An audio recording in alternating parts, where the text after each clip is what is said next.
بسم اللہ الرحمن الرحیم۔ السلام علیکم۔ آج ہم سورۃ آل عمران کی آیت نمبر 15 سے شروع کریں گے۔ قُلْ أَأُنَبِّئُكُمْ بِخَيْرٍ مِّن ذَلِكُمْ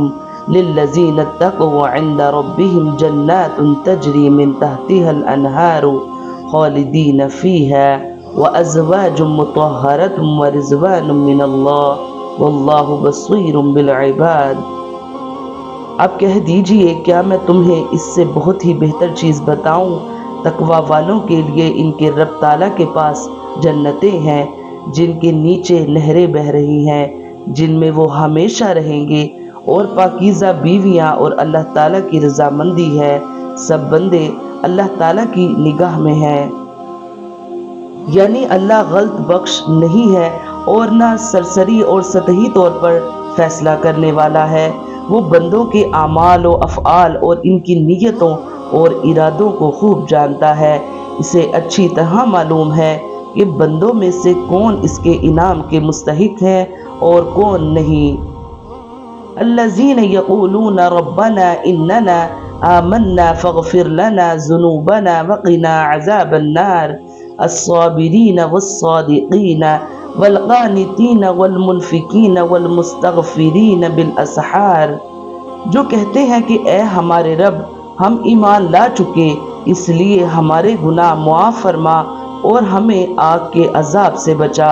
جو صبر کرنے والے اور سچ بولنے والے اور فرما برداری کرنے والے اور اللہ کی راہ میں خرچ کرنے والے اور پچھلی رات کو بخشش مانگنے والے ہیں۔ اللہ تعالیٰ کے لیے متقی بندے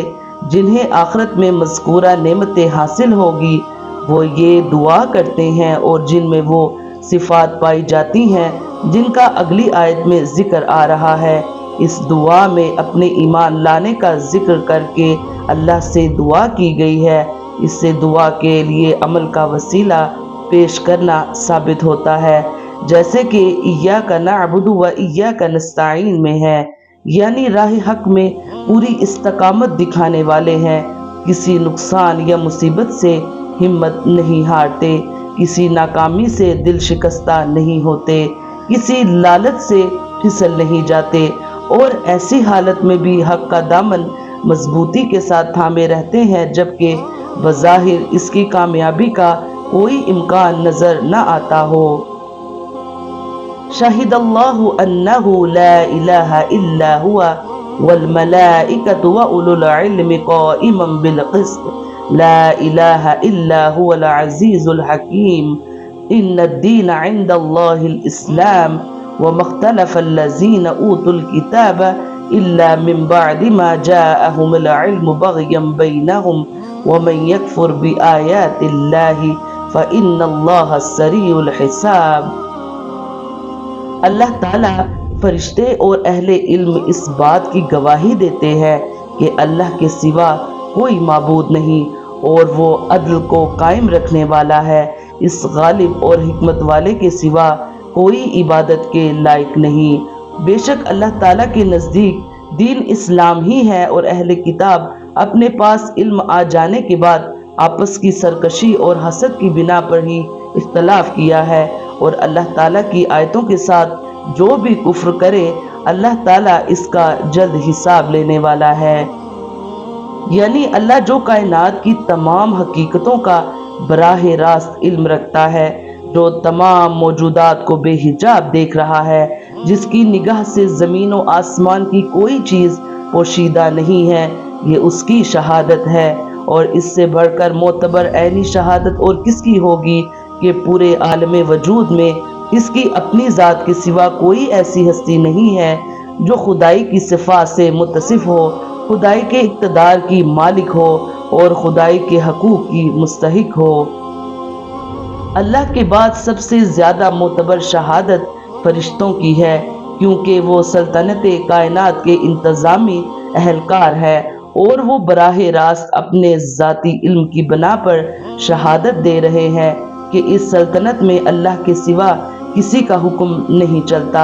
اور اس کے سوا کوئی ہستی ایسی نہیں ہے جس کی طرف زمین و آسمان کے انتظامی معاملات میں وہ رجوع کرتے ہیں۔ اس کے بعد مخلوقات میں سے جن لوگوں کو بھی حقائق کا تھوڑا یا بہت علم حاصل ہوا ہے، ان سب کی ابتدائے آفرینر سے آج تک یہ متفقہ شہادت رہی ہے کہ ایک ہی خدا اس پوری کائنات کا مالک و مدبر ہے۔ اللہ تعالیٰ کے نزدیک دین اسلام صرف اسلام ہے، یعنی اپنے آپ کو اللہ تعالیٰ کے احکام کے تابع کر دینا جو اس کے رسول مختلف اوقات میں لے کر آتے ہیں، حتیٰ کہ اللہ تعالیٰ ان سب کے آخر میں خاتم الانبیاء کو مبعوث فرمایا اور محمد صلی اللہ علیہ وآلہ وسلم کے راستے کے سوا اپنے تک پہنچنے والے تمام رستوں کو بند کر دیا۔ اب اگر آپ صلی اللہ علیہ وآلہ وسلم کی شریعت کے سوا کوئی اور دین لے کر اللہ کے پاس جائے گا تو وہ اس سے ہرگز قبول نہیں کیا جائے گا، اور جو اسلام کے علاوہ کوئی اور دین تلاش کرے تو وہ اس سے ہرگز قبول نہ کیا جائے گا۔ اب وہ شخص رسول اللہ صلی اللہ علیہ وآلہ وسلم کی رسالت کا قائل نہیں اور نہ آپ کے بتائے ہوئے طریقے کے مطابق اپنا عمل اور عقیدہ ہی درست کرتا ہے، اور اس کا دین اللہ کے ہاں معتبر نہیں، خواہ وہ توحید کا قائل اور دوسرے ایمانیات کا اقرار کرتا ہو۔ یعنی اللہ تعالیٰ نے جتنے انبیاء بھیجے ان سب کا دین اسلام تھا۔ اہل کتاب نے یہ حقیقت جان لینے کے بعد کہ دین حق اسلام ہی ہے اور محمد صلی اللہ علیہ وآلہ وسلم اللہ کے سچے رسول اور آخری نبی ہیں، محض باہمی بغض و عناد کی بنا پر اسلام سے انحراف کیا۔ آج بھی ان کے لیے صحیح روش یہی ہے کہ آپ صلی اللہ علیہ وآلہ وسلم پر ایمان لے آئیں اور دین اسلام کو اختیار کریں، یعنی اللہ تعالیٰ کی طرف سے جلد محاسبہ ہونے والا ہے اور آیات الہی سے کفر کی سزا مل کر رہے گی۔ فَإِنْ حَاجُّوكَ فَقُلْ أَسْلَمْتُ وَجْهِيَ لِلَّهِ وَمَنِ اتَّبَعَنِ وَقُلِ الَّذِينَ أُوتُوا الْكِتَابَ وَالْأُمِّيِّينَ أَأَسْلَمْتُمْ فَإِنْ أَسْلَمُوا فَقَدِ اهْتَدَوْا وَإِنْ تَوَلَّوْا فَإِنَّمَا عَلَيْكَ الْبَلَاغُ وَاللَّهُ بَصِيرٌ بِالْعِبَادِ۔ پھر بھی اگر یہ آپ سے جھگڑے تو آپ کہہ دیں کہ میں اور میرے تابع داروں نے اللہ تعالیٰ کے سامنے اپنا سر تسلیم خم کر دیا ہے، اور اہل کتاب سے اور ان پڑھ لوگوں سے کہہ دیجئے کہ کیا تم بھی اطاعت کرتے ہو؟ پس اگر یہ بھی تابع دار بن جائے تو یقیناً ہدایت والے ہیں، اور اگر یہ روگردانی کرے تو آپ پر صرف پہنچا دینا ہے، اور اللہ بندوں کو خوب دیکھ بھال رہا ہے۔